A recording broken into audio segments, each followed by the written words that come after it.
The Denver Broncos wide receiver room suffered a massive blow in Monday's first padded practice, losing yet another impact wide receiver for potentially the entire season. How does it impact the wide receiver position? How does it impact the team in the offense? We're going to dive deep into that on today's brand new episode, Locked on Broncos. You are Locked on Broncos, your daily Denver Broncos podcast. Part of the Locked on Podcast Network. Your team every day. Bad news hits the Denver Broncos on day one of padded practices at the Centura Health Training Center, losing a key wide receiver for a significant amount of time. Welcome into a brand new episode, Locked on Broncos, your daily Denver Broncos podcast, part of the Locked on Podcast Network, your team every day. Thank you so much to everybody in Broncos Country for tuning in, making us your first listen of the day every single day. Make sure you subscribe or follow for free on YouTube or wherever you get your podcasts so you never miss out on a day's worth of Broncos news, content coverage, analysis, and more. Boots on the ground in Dove Valley.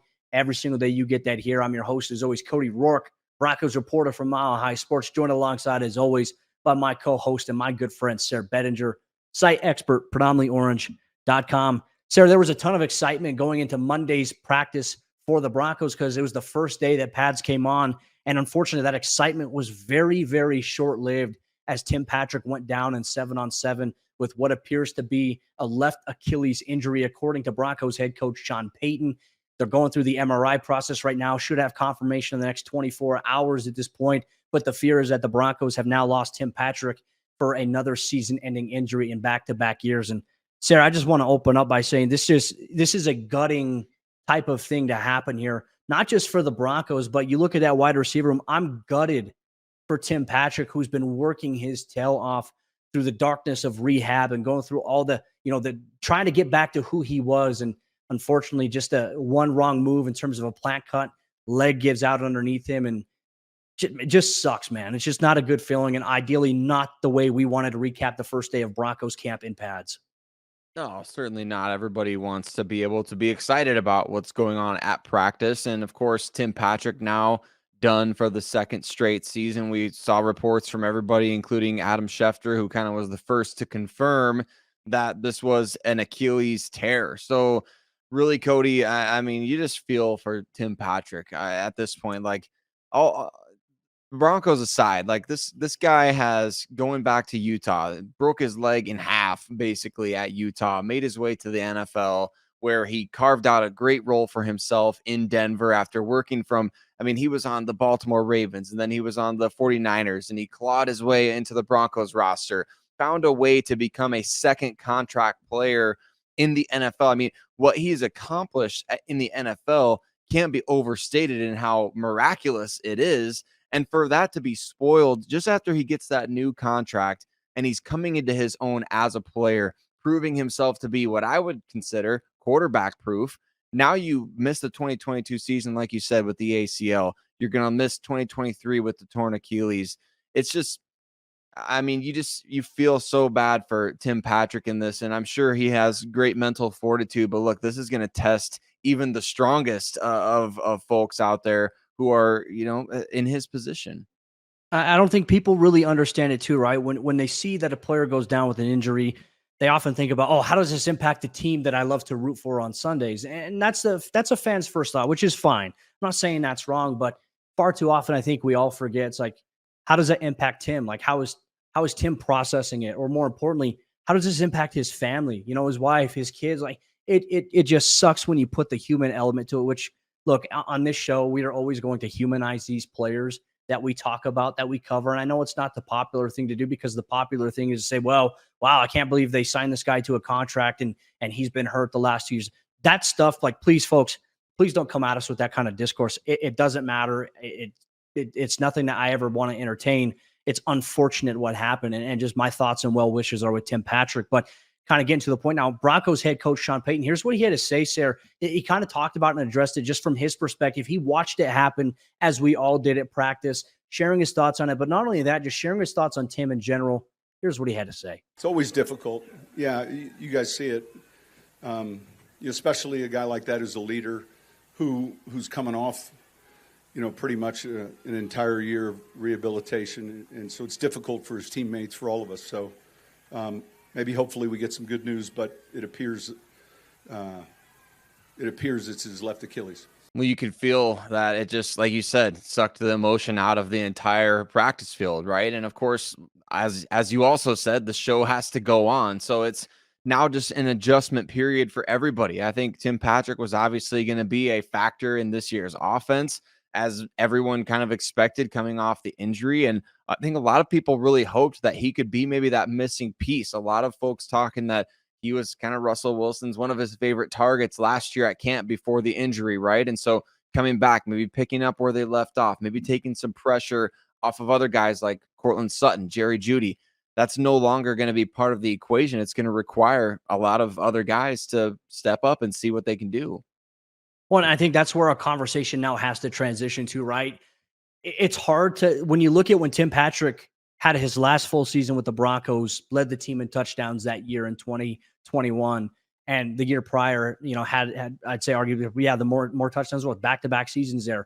He was productive, and not only that, he was one of your more reliable chain movers on third down. So the loss of him is a massive blow to what Sean Payton, to what Russell Wilson and this offense had designed. And it's a tough blow for new wide receiver coach Keary Colbert, but now it's also the challenge for Keary Colbert. It's also a challenge now for these other guys on the roster to step up. So when we look at body type, or we look at maybe perceived role, we have to take a look at, okay, now who's going to step up in that role? In Broncos country, here are two names that we're going to throw out here. This is where you need to keep an eye on Brandon Johnson. Now, folks, if you remember listening to Lockdown Broncos during OTAs and minicamp, while they were speeding Tim along in his process, Brandon Johnson was getting a lot of the reps in his position inside the offense. And I would expect the same thing there. But this is also where new addition Marquez Callaway also comes to the mix. I think if I'm looking at body types, I'm looking at perceived value. I'm thinking these are the two guys that Broncos fans right now need to keep an eye on as pertains to, you can't necessarily come in and replace what Tim Patrick brings to the table,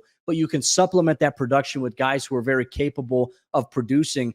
And now it's an opportunity for you as a coaching staff, not only to overcome some adversity with dealing with some personnel issues because of injuries, but now you're going to see what some of these guys are made of. And I think that's the other side of football that, we have to highlight here, is that these guys have to come up and someone has to step up now with this injury happening. I like the names that you mentioned there too. Marquez Callaway obviously being one, Brandon Johnson being another. I'll throw another into the mix. How about Lil Jordan Humphrey? We talked on a previous episode of the show about downfield blocking and how important that can be, especially as we were talking about getting into these padded practices. What are we looking for?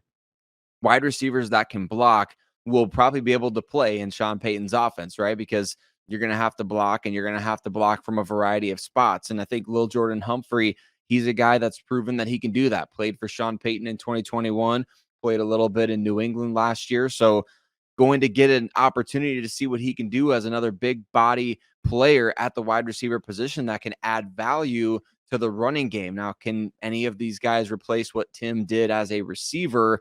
The closest anyone has come is probably Marquez Callaway, right? Back in 2021 when he had his little mini breakout there for the Saints. So roughly 700 yards, 7 touchdowns, something like that. So that he's the most proven as a receiver. As a blocker, I think there's an opportunity for some of these guys to step up, because we know Tim Patrick was one of the best, if not the best, at that on the Broncos roster. It wasn't a good day for the optics of the wide receiver position for the Broncos with Tim Patrick's injury, but the Broncos had to waive KJ Hamler in a procedural move. He could be back with the team. How does that impact the team as well as some of these wide receiver storylines continue to pile up? We're going to dive deeper into that, and you're going to get that on today's episode, Locked On Broncos. Our partners at eBay Motors have teamed up with Locked On Fantasy Football host Vinny Iyer to bring you some of the best fantasy picks each week, all season long. And whether you're prepping for a draft or you're scouting the waiver wire, every week we're going to provide you players that are guaranteed to fit on your roster. So with draft prep underway for the upcoming season, let's see who Vinny has picked out for us on this week's eBay's Guaranteed Fit Fantasy Picks of the Week. We're going to take a look at Dallas Cowboys running back Tony Pollard. If you're looking to park an elite running back in your fantasy football garage after the top half dozen options at the position have been taken off the lot, well, you can find a sleek ride in Tony Pollard, now the unquestioned featured back in the Dallas Cowboys offense after his breakout 2022 season. Without Ezekiel Elliott, Pollard's speed and acceleration will allow him to dominate key touches in a strong rushing attack for the boys. Vinny Iyer from Locked On Fantasy Football is going to help you win your fantasy championship, and eBay Motors knows a championship team is about each player being a perfect fit. Same with your vehicle. With eBay Guaranteed Fit and over 122 million parts and accessories for your vehicle right at your fingertips, you can make sure that your ride stays running smoothly.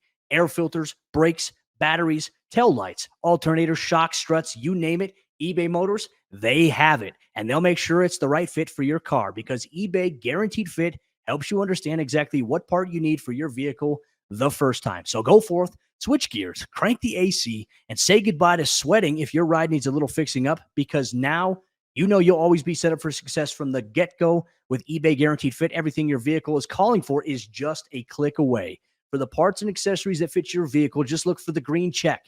Get the right parts, the right fit, and the right prices at ebaymotors.com. Let's ride. eBay Guaranteed Fit only available to U.S. customers. Eligible items only. Exclusions apply. Well, it was a bad day all around for the Denver Broncos wide receiver position, especially after losing Tim Patrick to a potentially season-ending injury, but also the Broncos said goodbye, at least for now, to KJ Hamler, a former second-round pick back in 2020 from the John Elway regime. He was waived, Cody, from the roster, and we'll see what that means going forward. And we're going to talk about the impact of that. We're going to talk about exactly why KJ was waived. But before we continue on, we want to say thank you to every single one of you that makes Locked On Broncos your first listen of the day every single day. For you everydayers out there, you know we're talking all things training camp, every roster move. Everything is going to be covered here on the show, and we can't thank you enough for being part of that. If you subscribe wherever you listen to podcasts, free and available all over, thank you for doing that. If you watch on YouTube and you join us there and you're subscribed to the YouTube channel, Locked On Broncos, mile high salute to every single one of you. We're so grateful for you, and we love interacting with you every single day here on the show. So Cody, KJ Hamler, we kind of talked him up this offseason as he was making his way back from the pectoral injury and procedure to repair that. Now he started off camp on the non-football injury list. We're wondering, was it something to do with the pectoral? Was it something else? It turns out that it was something else, and potentially something much more serious had they not caught it. Yeah, and I hope we can start off this this segment here in the conversation on KJ Hamler. Just a disclaimer, folks. Regardless of how you feel about KJ, the time he's missed on the football field, please keep it respectful, in terms of talking about what KJ's going through, or just because, you had him on your fantasy team. That stuff doesn't matter in real life. But KJ Hamler, in a procedural move, has been waived by the Broncos after it was discovered that he has a heart condition right now that he has to undergo medical treatment for. Luckily, it is a non-surgical treatment. They will do medication, and hopefully that works, right? Because usually if the medication doesn't work, they may have to go in and do something. So, thoughts and prayers are with KJ Hamler here. A talented football player, awesome human being on and off the field. And it just kind of stinks. But, Hamler announced it on Instagram that he's been diagnosed with a mild heart condition. It's called pericarditis, and he's going through the medicinal treatment process right now. Once again, though, Sayre, you go back to it, right? We saw him at OTAs. We saw him at mandatory minicamp. And for us to start training camp day one, even when fans were not in attendance, we were wondering, hey, where's KJ? Now it all makes sense as to why he hasn't even been out there. Is he's been dealing with something. Obviously, this came up, and it's a personal matter. It's obviously a very serious issue, even though it's considered a mild heart condition. This is a serious issue that really kind of puts football on the back burner, because life, I think at the end of the day, Sayre, for any of these guys that we cover, that we have a chance to talk to see play on Sundays, life at the end of the day will always be way more important than a football game. And unfortunately, like the irony of this business is that, hey, the business side of it, the show always goes on, right? And so now there is a chance that KJ Hamler will be back on the Broncos. It's procedural as it was designated there. There is a chance some other teams can come up and potentially maybe grab him, maybe utilize him in some way. And I hope if he doesn't get picked up back up in Denver, I hope he gets picked up by someone else. I hope he goes out there and balls. And I hope fans have a lot of respect and appreciation for that. But the biggest thing here about this is now, once again, Sayre, I think going back to knowing that the Tim Patrick injury just happened today, now you have the KJ Hamler stuff. One of the other things I thought of is thank goodness Denver didn't make a trade this offseason of offsetting Cortland Sutton or Jerry Jeudy, because in your opinion, how would the wide receiver outlook look right now if that was the case, if either one of those guys were shipped anywhere? I think it would be a very, very awful feeling right now in Dove Valley from an optics perspective. So give me your thoughts on that. And then let's also talk about maybe who are some players that can maybe step up into that role where KJ was expected to have some contributions. Well, first of all, the Broncos really did avoid disaster by, not trading either Jerry Jeudy or Courtland Sutton, as you mentioned, because those two guys now they're going to shoulder the majority of the load in terms of who's going to get the most targets in the passing game at wide receiver. And we know KJ Hamler, you weren't necessarily expecting him to go out there and get 80 or 100 targets or more, or, with Tim Patrick as well. Like, you have three guys out there that you feel are starter caliber guys with Patrick, Jeudy, and Sutton. It's not to say that the Broncos have nobody after these guys are, out. So that's not what we're trying to say here. But man, they would be in rough shape had they, especially if they had traded Jerry Jeudy, who looks like he may be their only true future piece at this position. So to me, Cody, the KJ Hamler procedural move, the waiving him, subjecting him to waivers, that to me indicates there's a very real chance that he is done in Denver. As much as they would say they like to bring him back, he's a talented guy, probably get a look from some other teams that say, hey, we believe in this guy's talent. So it could be goodbye for him. And the Broncos did bring in Michael Badie, remember, a few days back, bring him in to compete at the position. He has some experience, but that's not really moving the needle for anybody, especially now with the Tim Patrick news. So to me, if you're replacing KJ Hamler, it starts with Marvin Mims, who was back at practice, right, the last couple of days. Look good. Look good. That's good to hear because we need him to step up, right? He's that speed guy now. You previously could maybe plan on, hey, we might have KJ and Marvin Mims out there as speed guys. Now Mims is taking on that role in full for the Sean Payton offense. So we'll get to see maybe the second round pick steps up in a big way. And I like Jalen Virgil too. I've talked about him this offseason. I love his speed. He showed out last year in the preseason, obviously had that big touchdown against the Tennessee Titans in Nashville. He's got a lot of ability. What is he going to do to put it all together this year? Can he prove some value on special teams again in the return game? Those are areas that he's going to need to step up to ultimately make the roster, but he certainly has the speed to come in there and maybe play in place of KJ. Well, and I'll throw this in there as well. I think you look at those types of guys, right? Speed. You mentioned Marvin Mims, Jalen Virgil, maybe even throw a Montrell Washington into the mix and conversation a little bit because of what they can do. And certainly we even talked about it this offseason that Montrell Washington has to be more than just a returner, right? He has to carve out a role for himself in the offense. This definitely from a personnel standpoint opens things up. And I'll tell you this, hey, Jalen Virgil had a pretty nice play in practice. I can't describe exactly what happened because I'm not allowed to report on that. But let's just say in terms of being used as a gadget type player, he had a pretty big gain on a particular play where he used his legs to outrun a lot of guys on the defensive side of the ball. That's all. That's as much broad detail as I can go into. But this definitely opens things up because, Sayre, look, Denver's going to practice all this week. They, Monday, Tuesday, Wednesday, Thursday, Friday, Saturday, they'll be off Sunday. And then next week, Sayre, it's build up to preseason game on Friday of next week. So there is some things that they're going to have to do. There's a lot to be accomplished in these next 5 days going into next week. And I'm very curious now that the pads are on, who steps up even further. I think some of these guys made a pretty good first impression in pads on day one. How are they going to look during Tuesday's practice with the pads? That's something we'll monitor and recap, obviously, on tomorrow's episode, Locked On Broncos, for all the everydayers out there who listen here at Locked On Broncos. But Sayre, we're going to dive a little bit deeper into some of the other observations. We've talked about the big news of the day, the unfortunate news about Tim Patrick, KJ Hamler. We've analyzed potential players who could step up into that role, who might have more expectations on them now more than they did prior coming into today. But then we're also going to talk about what did we see during day one of pads in Broncos Country. We're going to share that report and some observations on today's episode of the show. Real quick, you make Locked On Broncos your first listen of the day every single day, and we're so grateful for you.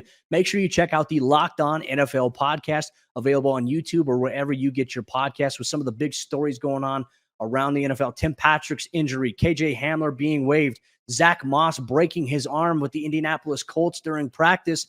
How do these things impact teams? Well, check out Locked On NFL for all the instant reaction and more from the local experts on the biggest story. Check it out today, the Locked On Podcast Network, your team every day.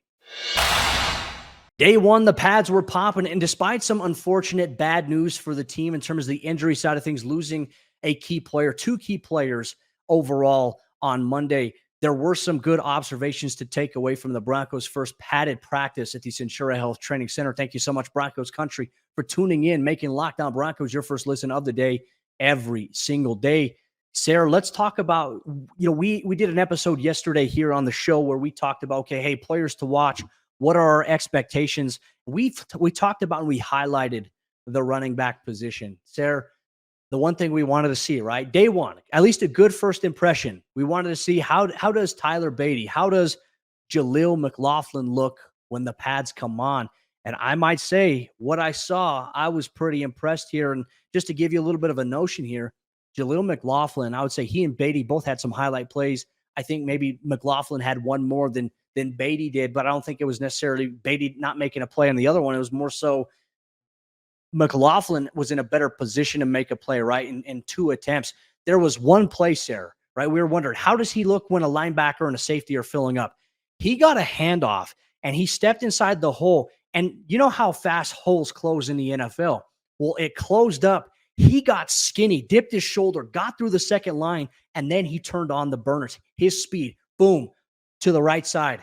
Nobody near him. He has it. He has some of the it stuff. And Sean Payton talked about it. Said that Jaleel was one of the first guys in the building at 5 o'clock in the morning at the training center there. And you can tell that making it in the NFL, like it's super important to a guy like Jaleel. So far, pads come on day one. Good impression. Tyler Badie also had a pretty dang impressive run in the passing game as well for the Broncos. Hey, maybe the Broncos are starting to trend towards keeping 4 running backs. I guess we'll kind of see what kind of roster gymnastics need to be done if that has to happen, but it could be something. And I love that Sean Payton is making a comment about how Jaleel is showing up at 5 a.m. for, work. And essentially what that indicates to me is that Sean Payton has taken that down as a note. And he's like, all right, I see you there at 5 a.m. And I like that. And that's going to play well for your chances going forward. So this is maybe the most exciting position group for the preseason because these guys already seem to be neck and neck in a competition. And I love the speed that they bring to the table. That is going to be very exciting. Hopefully the offensive line, this is the key every preseason.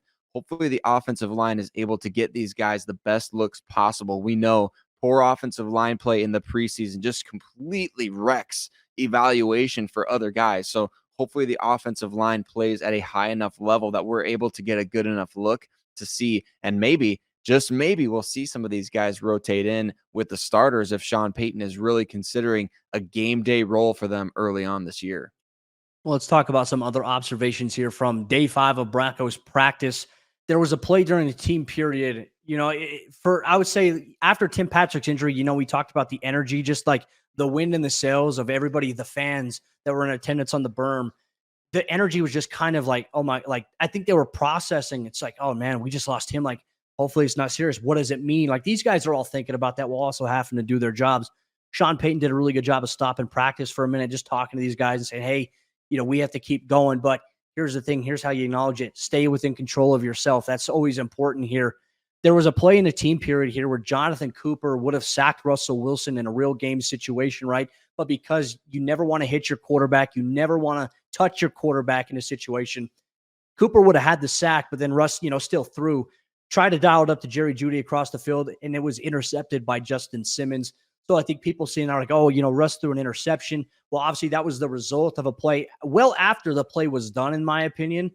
I think you are going to see some people nitpick that. Look, let's be very honest here. In the first day of padded practice, the defense had their way a little bit, which is to be expected. Right now, I think that there is cause for concern in the eyes of fans that they're like, oh my gosh, the defense, once again, they're beating up on the offense.